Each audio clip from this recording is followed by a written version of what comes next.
আজকে আমরা ক্লাস 6-এর আরেকটি টপিক নিয়ে এসেছি, যেটি প্রাচীন ভারতের ইতিহাসের অন্যতম একটি অত্যন্ত গুরুত্বপূর্ণ বিষয়, যেখানে আমরা আজকে দেখব কিভাবে দুঃখের কারণ খুঁজতে গিয়ে এবং দুঃখ থেকে বেরোনোর উপায় খুঁজতেই একটি নতুন ধর্মের আবির্ভাব হচ্ছে। তাহলে আজকে আমাদের আলোচ্য বিষয়বস্তু কি? আজকে আমাদের আলোচ্য বিষয়বস্তু হলো বৌদ্ধ ধর্ম এবং গৌতম বুদ্ধ। আজকে বৌদ্ধ ধর্মের যে ইতিহাস, দর্শন এবং তার যে সংস্কৃতি, সেই নিয়ে আলোচনা করব। আমাদের বিষয়সূচি কি?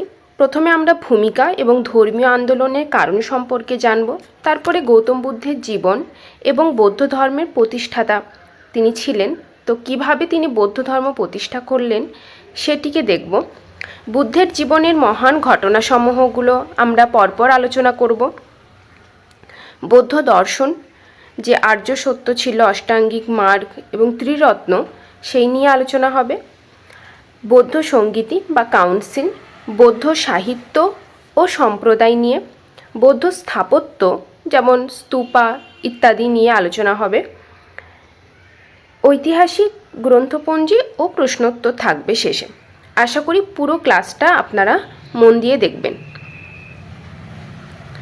ভূমিকা ও ধর্মীয় আন্দোলনের কারণ কি না, খ্রিস্টপূর্ব 600 থেকে 400 অব্দকে দ্বিতীয় নগরায়ণ যুগ বা বুদ্ধের যুগ বলা হয়।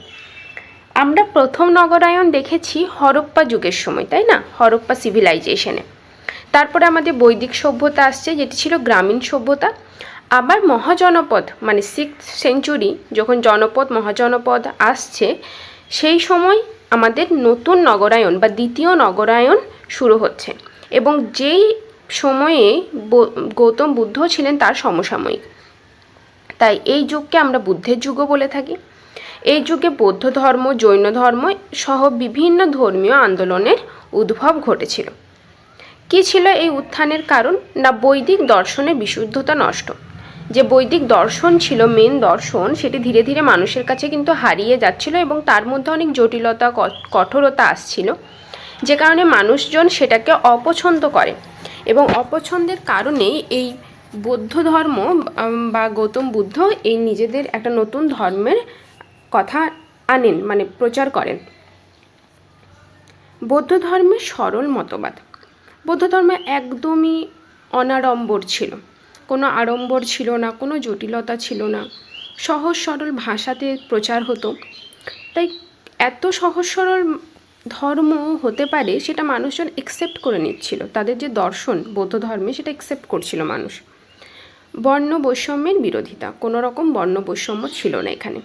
ব্রাহ্মণবাদের অত্যাচার, ব্রাহ্মণরা প্রচুর বেশি পাওয়ারফুল হয়ে গেছিল, এবং সেখান থেকে বেরোনোর জন্য এবং বাকি যে সমস্ত শ্রেণীগুলো আছে যেমন বৈশ্য, শূদ্র, তারাও দেখলো যে এই ধর্মে যদি থাকা যায় তাহলে তাদের ব্রাহ্মণ্যবাদের যে অত্যাচার সেটা সম্মুখীন আর হতে হবে না।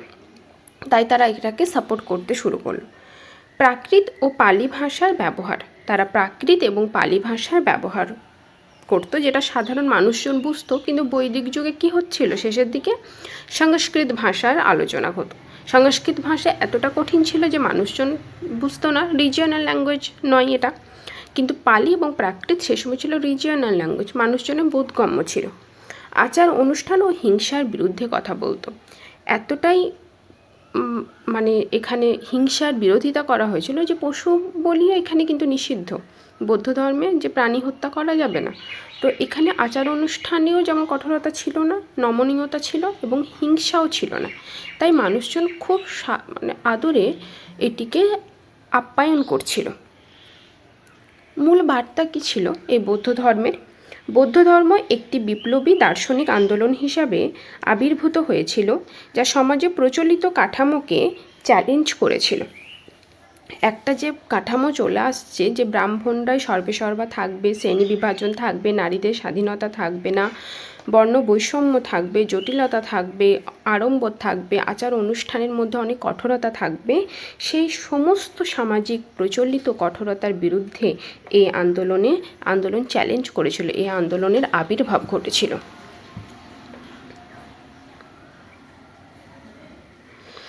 এরপর আসি গৌতম বুদ্ধের জীবন। বৌদ্ধ ধর্মের প্রতিষ্ঠাতা ছিলেন তিনি। গৌতম বুদ্ধ 563, অনেকেই বলেন যে মতান্তরে 566 খ্রিস্টপূর্বাব্দে বৈশাখী পূর্ণিমার দিন লুম্বিনী ধান বা লুম্বিনী ধানাতে, নেপালে যেটি অবস্থিত বর্তমানে, সেখানে জন্মগ্রহণ করেন শাক্য বংশে, শাক্য ক্ল্যান। বলা বাহুল্য যে গৌতম বুদ্ধের জীবনের 4টে ঘটনা ঘটেছিল। জন্ম, মৃত্যু, তিনি গৃহত্যাগ করেছিলেন নির্বাণ লাভের আশায়, বোধি প্রাপ্ত করেছিলেন, এবং তিনি যেদিন ঘর ত্যাগ করেন সেটি, এবং যেদিন বোধিপ্রাপ্ত লাভ করেন আর কি, নির্মাণ লাভ করেন। এই 4টে জিনিসের মধ্যে 3টেই হয়েছিল পূর্ণিমা তিথিতে, কিন্তু তিনি যেদিন ঘর ত্যাগ করেছিলেন সেই দিন শুধুমাত্র ছিল অমাবস্যা। তার পিতা ও মাতার নাম কি ছিল? পিতা ছিলেন শুদ্ধোধন, মাতা ছিলেন মহামায়া। কৌশল বংশের তিনি কন্যা ছিলেন। জন্মের 7 দিন পর মাতার মৃত্যু হয়। গৌতমের আসল নাম কি? সিদ্ধার্থ। ছোটবেলার যে নাম ছিল সেটি ছিল সিদ্ধার্থ। লালন পালন করেছিলেন কে? মহাপ্রজাপতি গৌতমী, যেখান থেকে আমরা জানি যে এই গৌতম নামটি এসেছে। স্ত্রী ছিলেন যশোধরা এবং পুত্র ছিলেন রাহুলা বা রাহুল। ইংলিশে যখন পড়া হয় তখন রাহুলা, তারপর লুম্বিনী ধানা, এরকম উচ্চারণগুলো হয়, কিন্তু বাংলায় শুধু রাহুল।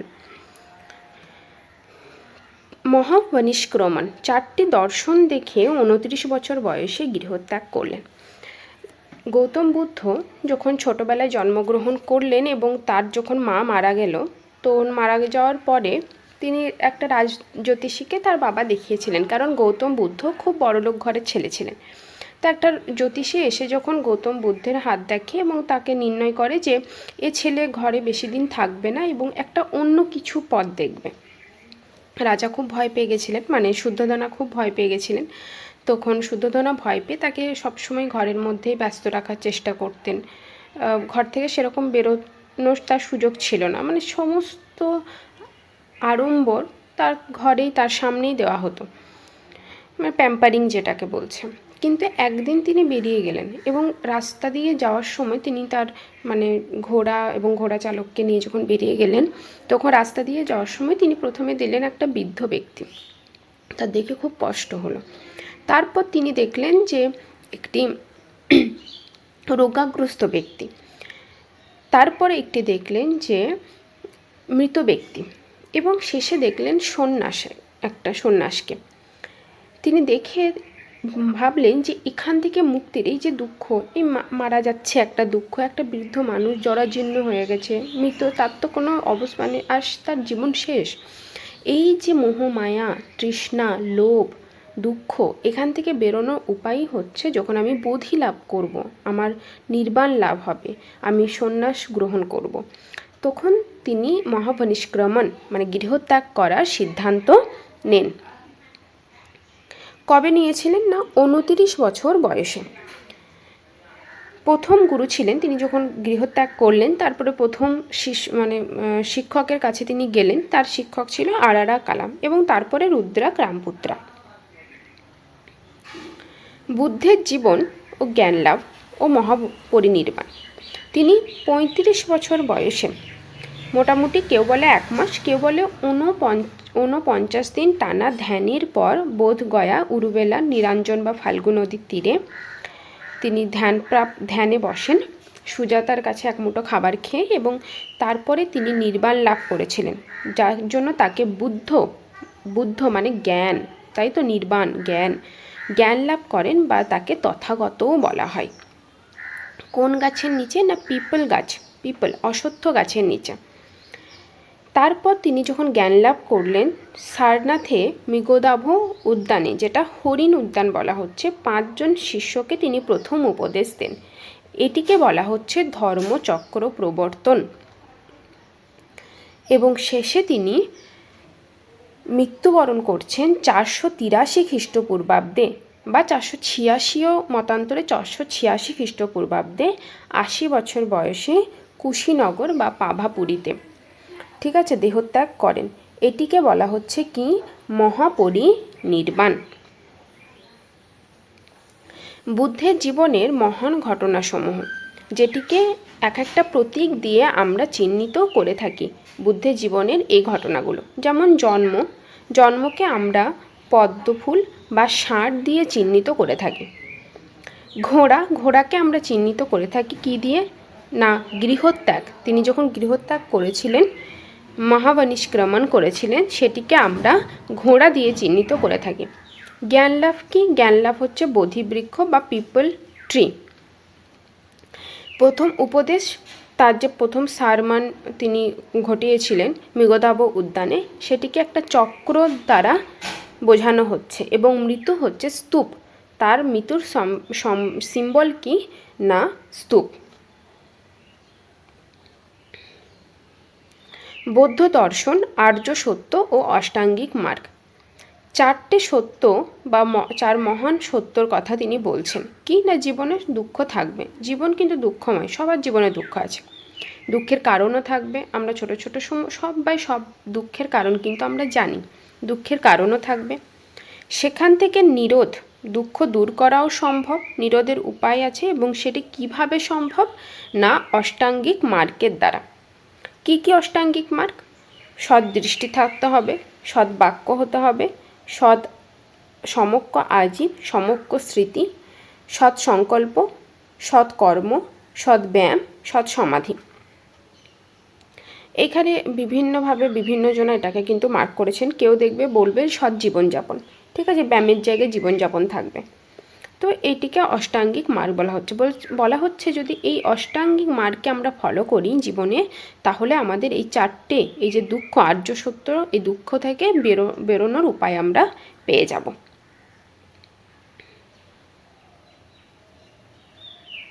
ত্রিরত্ন, বৌদ্ধ ধর্মের তিনটি রত্নের কথা বলা হচ্ছে। এক হচ্ছে গৌতম বুদ্ধ, যিনি পথ দেখিয়েছিলেন, তার বাণী, তাকে উপলব্ধি করা জ্ঞানপ্রাপ্ত ব্যক্তি নিজেই প্রথম রত্ন, তিনি পথ দেখিয়েছেন, যেটিকে আমরা বলছি বুদ্ধ, মানে জ্ঞান লাভ করা।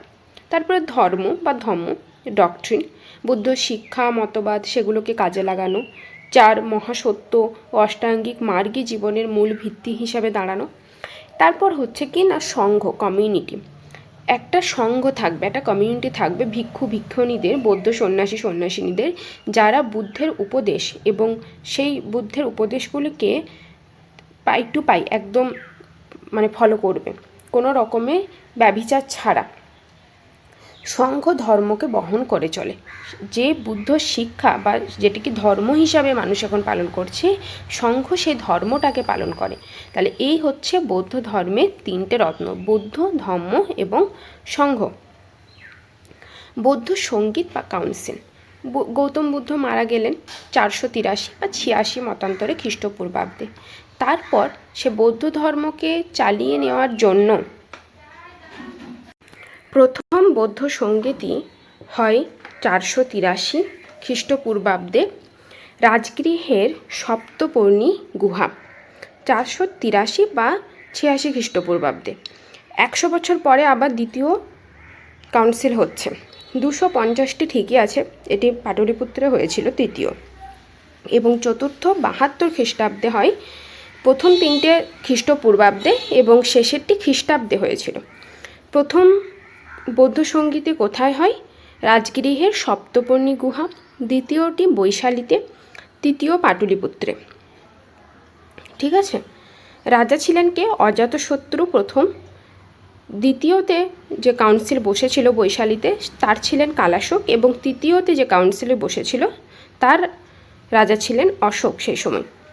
কার সভাপতিত্বে হয়? প্রথমটি হয় মহাকাশ্যপ্য, দ্বিতীয় হয় সাব্বাকামী, এবং তৃতীয় হয় মোগালীপুত্র তিস্তা। ফলাফল কি হয়েছিল? প্রথমে দেখা যায় যে সূত্রপিটক এবং বিনয়পিটক সংকলন হয় আনন্দ এবং উপালির দ্বারা। দ্বিতীয়তে থেরাভেদা এবং মহাসাঙ্গিক বিভাজন হয়েছিল।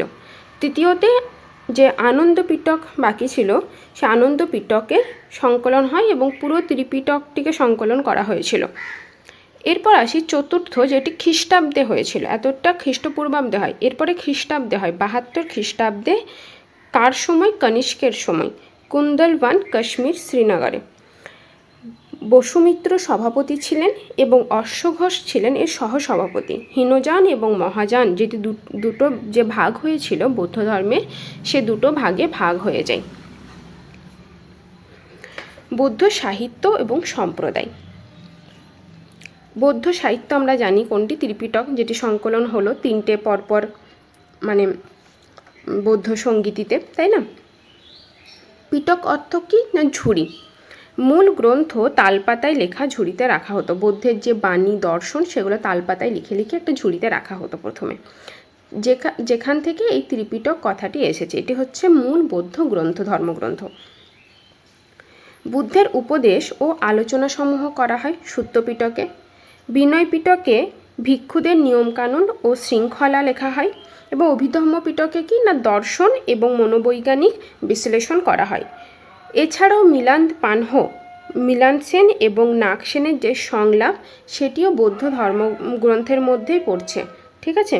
নাগসেনের এবং মিলানদের যে সংলাপ সেটা। এছাড়াও দিব্যবংশ এবং মহাবংশ আছে বৌদ্ধ সাহিত্য হিসাবে। বৌদ্ধ সম্প্রদায় দুটি ভাগে ভাগ হয়েছে, আগেই বললাম। চতুর্থ বৌদ্ধ সঙ্গীতিতে হীনযান এবং মহাযান। হীন মানে হচ্ছে নিচু, মানে কি বুদ্ধকে একটা মানুষ হিসাবেই দেখা, এখানে কোনো উচ্চ ঠাকুর বা মহাপুরুষ এরকম কিছু না ভাবা। মূর্তি পূজায় বিশ্বাসী না। দক্ষিণ ভারতে এটা প্রচলিত ছিল এবং পালি ভাষার সমর্থক ছিলেন। আর মহাযানরা কি বুদ্ধকে ঠাকুর ভাবতেন, মূর্তি পূজায় বিশ্বাসী ছিলেন, মহাপুরুষ ভাবতেন আর কি গৌতম বুদ্ধকে। সংস্কৃত ভাষার সমর্থক ছিলেন এবং উত্তর ভারতে এটি প্রচলিত ছিল। এরপর আসি বৌদ্ধ স্থাপত্যে। স্তূপ, যেখানে দেহাবশেষ রাখা হয় বৌদ্ধের, তাই না? সেটা ছাই আকারে হতে পারে, দেহের অংশ হিসাবে রাখা হতে পারে বিভিন্ন, যেমন সাঁচি, ভরহুত প্রভৃতি স্তূপ। চৈত্য কি? চৈত্য হচ্ছে যেখানে বুদ্ধের উপাসনা করা হয়। এই যে বৌদ্ধ ধর্ম, সেই ধর্মের তো একটা উপাসনা জায়গা থাকবে, প্রার্থনা স্থান থাকবে, সেটিকে বলা হচ্ছে চৈত্য।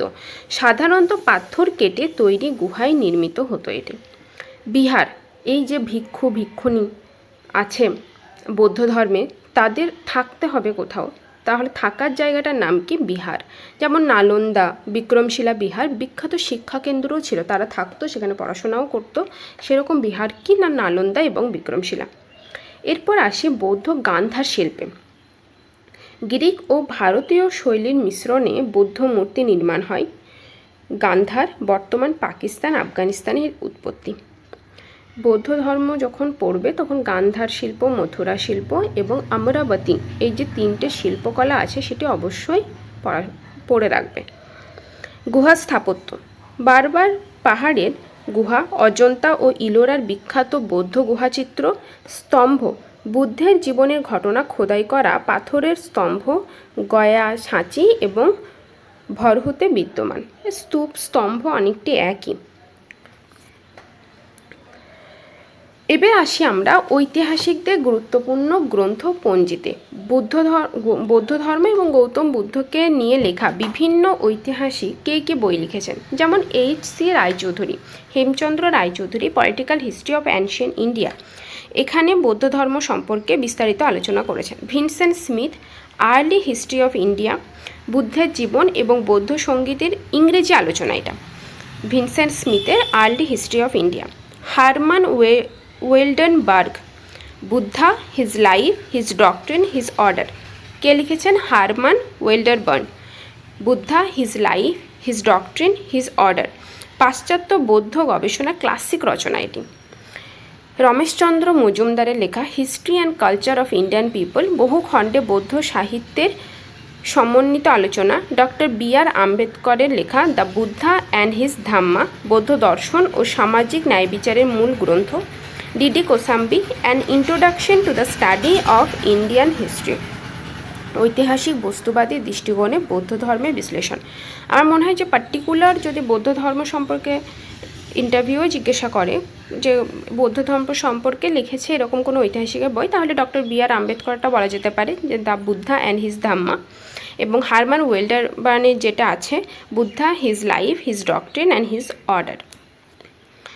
এরপর আমরা আসি কতকগুলো সংক্ষিপ্ত প্রশ্নোত্তরে। বুদ্ধ ধর্ম কখন এবং কোথায় জন্মগ্রহণ করেন? 563 খ্রিস্টপূর্বাব্দে নেপালে লুম্বিনী থানায় শাক্য বংশে। ধর্মচক্র প্রবর্তন কোথায় হয়েছিল? সারনাথে আমরা জানি। ত্রিপিটকের 3টে অংশ কি কি? সূত্রপিটক, বিনয়পিটক এবং অভিধর্মপিটক। হীনযান ও মহাযানের মূল পার্থক্য আমরা দেখলাম, অলরেডি আছে ওখানে লেখা। বুদ্ধের আসল নাম কি? সিদ্ধার্থ।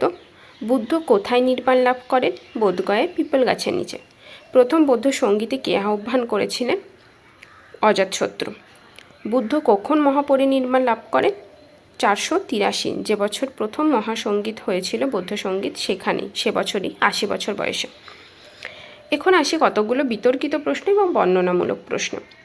বৌদ্ধ ধর্মের উত্থানের সামাজিক ও ধর্মীয় কারণগুলি আলোচনা করো। আমরা একটু আগেই দেখলাম যে ব্রাহ্মণ্যবাদের বিরোধিতা বা সামাজিক কারণ হিসাবে সহজ সরল, অনাড়ম্বর, জটিলতাহীন যে কারণ, সেগুলিকে আমরা বলতে পারি সামাজিক ও ধর্মীয় কারণ হিসাবে বৌদ্ধ ধর্মের উত্থানের প্রতি দৃষ্টি রাখে।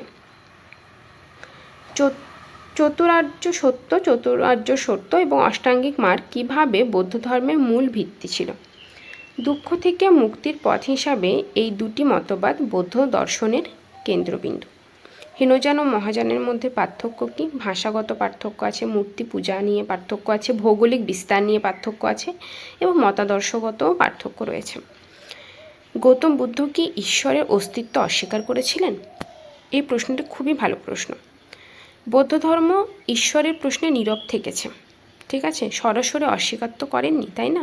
গৌতম বুদ্ধ, তাকে মানুষজন এখন পুজো করছে, কিন্তু তিনি ঈশ্বরকে অস্বীকার করেননি, তিনি ঈশ্বর নিয়ে কোনো কথাই বলেননি। ইনফ্যাক্ট তৃতীয় বৌদ্ধ সঙ্গীতে ও অশোকের ভূমিকা কতটা গুরুত্বপূর্ণ? ধর্মপ্রচারে অশোকের অবদান।